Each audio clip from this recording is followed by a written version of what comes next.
कराची सदर में कचरा कुंडी से मुर्दा हालत में मिलने वाली 10 साला बच्ची गंगा की मां का कहना है कि पूरी रात अपनी बच्ची को तलाश करती रही, सुबह इसकी लाश मिली।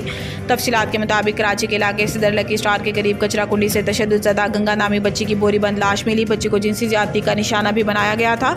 ज्यादती के बाद कत्ल की जाने वाली कमसिन बच्ची गंगा की वालदा ने छिपा सर्दखाने में मीडिया से गुफ्तगू की और तफसीलात बताई। मकतूला बच्ची की वालदा ने बताया कि मैं दवाई लेकर घर लौटी तो मेरी बच्ची गंगा मौजूद नहीं थी। रात भर बेटी की तलाश करते रहे लेकिन हमें इसकी लाश सुबह मिली।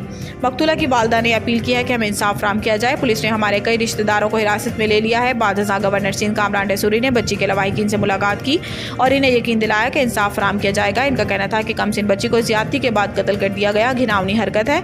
इस पर शर्मिंदगी होती है कि हमारा मुआशरा कहाँ जा रहा है। इन्होंने कहा कि चाहे कोई कितना ही ताकतवर मुलजिम हो, सजा से बच नहीं सकेगा। मेरी इस केस में आईजी और एडिशनल आईजी से अब बात हुई है। शर्मनाक हरकत करने पर मुजरिम को नहीं छोड़ेंगे। मकतूल बच्ची के लवाहिकीन की माली मुआवनत भी करेंगे। इस हवाले से पुलिस हुक्काम का कहना है कि जाए बगुआ पर लगे सीसीटीवी कैमरों की फुटेज हासिल कर रही हैं। जल्द इस गाड़ी तक पहुंच जाएंगे जिससे बच्ची की लाश फेंकी गई। कराची में 10 साला बच्ची की तशद्दुद बोरीबंद लाश बरामद हुई। दूसरी जानिब बच्ची की लाश खजरा हॉस्पिटल में पोस्टमार्टम मुकम्मल कर लिया गया जिसमें बच्ची के साथ ज्यादती की तस्दीक हो गई है। Police surgeon doctor Samiya Syed के मुताबिक मकतूला बच्ची की उम्र 9 से 11 साल के दरमियान है। पोस्टमार्टम की इब्तदाई नताइज मकतूला बच्ची के साथ जिनसी तशद्दुद की निशानदेही करते हैं।